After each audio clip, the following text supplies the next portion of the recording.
Então, observando essa questão 9, né? Onde fala que uma sorveteria tem um custo fixo mensal de R$ 2.000, onde esse custo ele engloba o aluguel, salários e outras despesas que independem da quantidade produzida, ou seja, independente do que venha produzir, se tiver de lucro zero, ele teria que pagar ainda esses 2.000. Então aí teria esse prejuízo de 2.000 caso não tivesse lucro nenhum.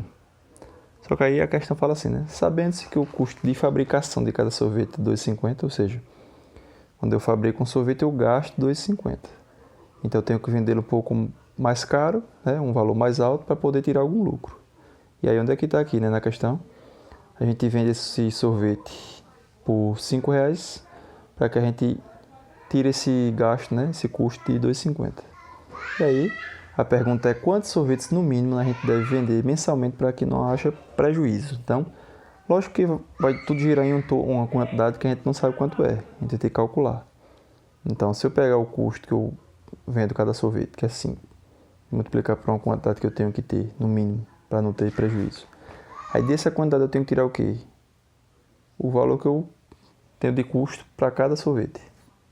E ainda menos quem? Menos o que eu gasto daquele custo fixo mensal, né, de 2.000. Então, tudo isso aqui tem que me gerar um prejuízo mensal de zero, certo? Então, nós temos aí nossa equação. E aqui é uma equação simples, né? Quando eu faço 5 menos 2,50, eu fico com 2,50x. E aí, presta atenção que esse 2.000 eu posso passar para cá, somando, né? Então, fica 2.000 positivo. E esse x que eu quero, ele vai ser a divisão de 2.000 por 2,50. Que seria a mesma coisa, né, de 20.000 por 25, que vai resultar em 800. Então, eu teria que vender no mínimo 800 sorvetes para que eu não tivesse prejuízo nenhum, ficasse zerado, no mínimo, né? Então, aqui seria a alternativa E. Nessa questão 10, fala que uma senhora comprou uma caixa de bombons, ela lá comprou aquela caixa de bombons, que vai ter uma quantidade aí que a gente vai chamar de X. E aí, um de seus filhos, vamos chamar aqui de filho A, ele pegou metade desses bombons, ou seja, x sobre 2.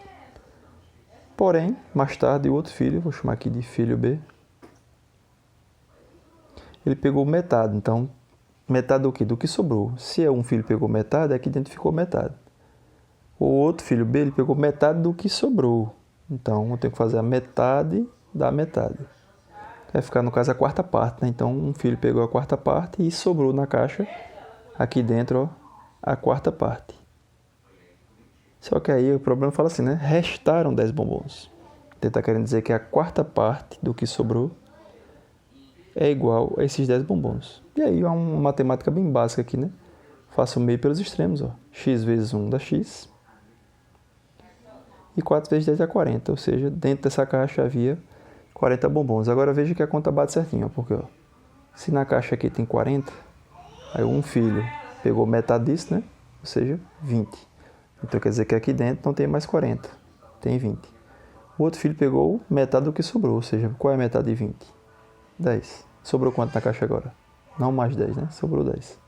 Não mais 20, sobrou 10. E aí somando 10 com 20, realmente resultaria nos 40, né? E se a gente for analisar, das alternativas que nós temos, aqui seria a alternativa C. Aí na última questão, que é a questão 11, fala que uma pessoa gasta um terço do dinheiro que tem. Quanto é que ela tem? Tem X. Então ela gasta um terço de X, ou X sobre 3, e em seguida gasta 3/4 do que sobra. O que é que sobrou? Se eu tenho um total de 3 sobre 3 e tiro um terço, então se eu tiro um daqui, sobra 2 partes, né? Então do que sobrou 2 terços, ela gasta 3/4 disso aqui. No caso do que sobrou, né, a gente está trabalhando com a incógnita X, né? Então de X.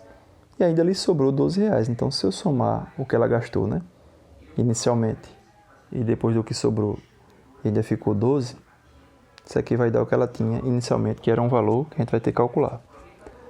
Claro, não tem que trabalhar com frações, né? Mas aqui, ó, para simplificar, posso cortar 3 com 3. Posso simplificar aqui, ó, por 2. A minha equação fica assim, ó, x sobre 3. Observe que quando eu fiz aqui por 2, ó, por 2 e por 2, aqui embaixo ficou 2. Então vai ficar mais, aí x sobre 2, mais 12, que é igual a x. Aí observe que eu consigo um denominador 6 aqui. Minha equação ficaria do tipo 6 dividido por 3 dá 2, 6 dividido por 2 dá 3, 6 vezes 12 dá 72 e 6 vezes x dá 6x. Aí se você observar aqui, ó, temos 6x e aqui nós temos 5x. 6 menos 5 fica somente 1, né? Então nosso x vai ser igual exatamente a quanto? 72. Aí dentre as alternativas que nós temos, exatamente a letra D, né? Que fala que nós temos menos do que 90, né? Então aqui seria a alternativa, seria a solução e aí a gente finaliza essa atividade, correção desta atividade.